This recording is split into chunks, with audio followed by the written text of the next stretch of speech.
Assalamualaikum warahmatullahi wabarakatuh. Perkenalkan, nama saya Sinta Nur Khalifah, NIM 2020131111. Saya seorang mahasiswi dari Universitas PGRI Palembang. Di sini saya memenuhi tugas UTS dari dosen pengampu mata kuliah Sejarah Sosial Ekonomi Indonesia, yaitu Bapak Habib Soleh SPD MHum. Baiklah, langsung saya mulai saja. Saya akan menerangkan beberapa bab. Bab yang pertama yaitu tentang pengertian sejarah sosial ekonomi Indonesia. Pertanyaannya yang pertama, mengapa arti sosial sering diartikan sebagai hal yang berkenaan dengan masyarakat? Karena arti sosial menunjuk pada sifat-sifat kemasyarakatan seperti suka menolong, menderma, dan sebagainya, dan juga dipergunakan dalam berinteraksi antar individu dan dalam konteks masyarakat maupun komunitas. Pertanyaan yang kedua yaitu bagaimana faktor-faktor yang menentukan jalannya perkembangan suatu ekonomi? Faktor-faktor yang menentukan jalannya perekonomian yang pertama yaitu faktor tingkat pendidikan, yang kedua jenis pekerjaan, yang ketiga tingkat pendapatan, yang keempat kondisi lingkungan tempat tinggal, yang kelima aktivitas ekonomi, dan yang keenam kepemilikan kekayaan. Bab yang kedua yaitu tentang sejarah perekonomian maritim masa Sriwijaya.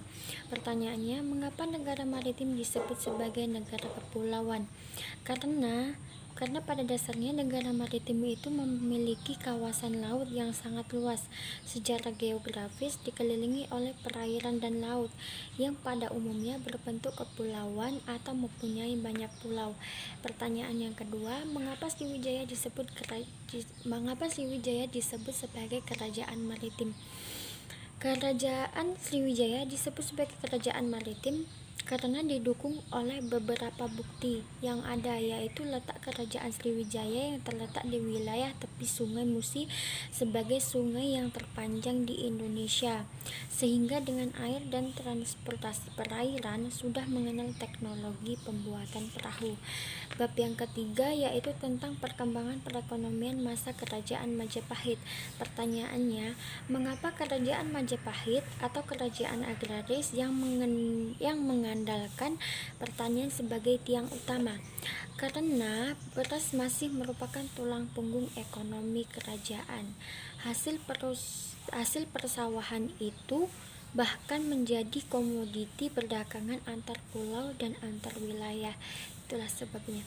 Yang kedua, bagaimana industri Majapahit? Industri merupakan aspek penting dalam menggerakkan ekonomi masyarakat setempat. Pengertian industri dimaknai sebagai usaha untuk membuat atau menghasilkan barang-barang dalam berbagai sumber yang muncul, seperti jenis kelompok, kerja kerajinan, dan keterampilan, dan lain-lain. Dan bab yang keempat yaitu tentang sejarah kehidupan sosial dan ekonomi masa sistem pajak di Indonesia. Pertanyaannya yang pertama, mengapa tanah menjadi sumber pajak utama bagi penguasa Jepang?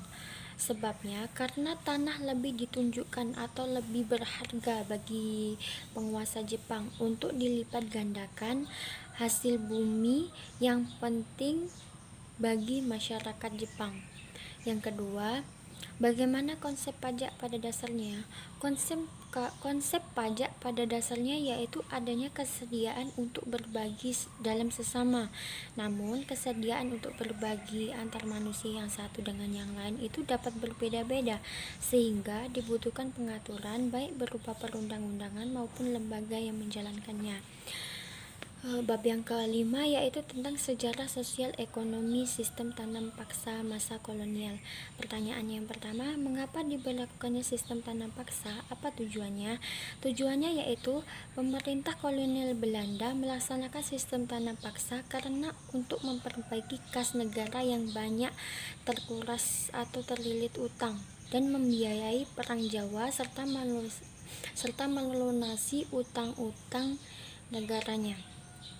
Pertanyaan yang kedua, bagaimana dampak sistem tanam paksa bagi masyarakat Indonesia? Dampaknya banyak sekali. Yang pertama yaitu meningkatkan tingkat kemiskinan karena terjadi kerja paksa. Yang kedua, menyebabkan penderitaan fisik, mental, dan yang berkelanjutan dan berkepanjangan. Yang ketiga, angka kematian yang tinggi disebabkan oleh kelaparan dan kondisi hidup yang kurang baik. Dan yang keempat, jumlah penduduk Indonesia yang semakin hari semakin menurun karena lunturnya semangat gotong royong digantikan dengan mencari upah untuk mendapatkan bayaran. Bab yang keenam yaitu tentang kehidupan sosial ekonomi Indonesia masa pendudukan Jepang. Pertanyaannya, mengapa pemerintah Jepang mencetuskan negara kerja Romusha? Karena tenaga kerja Romusha itu adalah sistem tenaga kerja yang paling kejam selama bangsa Indonesia itu dijajah. Yang kedua, pertanyaannya, bagaimana keadaan bangsa Indonesia pada masa pendudukan Jepang dari berbagai aspek kehidupan? Sebutkan. Yang pertama yaitu aspek sosial, yang kedua aspek budaya, yang ketiga aspek pendidikan, yang keempat aspek ekonomi, dan yang terakhir adalah aspek politik dan militer. Bab yang terakhir yaitu tentang sejarah perkembangan sosial Sumatera Selatan awal hingga pasca kemerdekaan.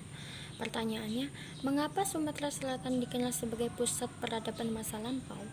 Karena jauh sebelum kehadiran Sriwijaya, di zaman prasejarah Sumatera Selatan itu memiliki peradaban yang sangat atau cukup maju, seperti terekam pada peninggalan artefaknya.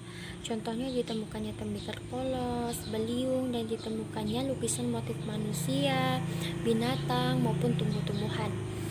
Pertanyaan yang kedua, bagaimana kehidupan sosial pada masa Sriwijaya?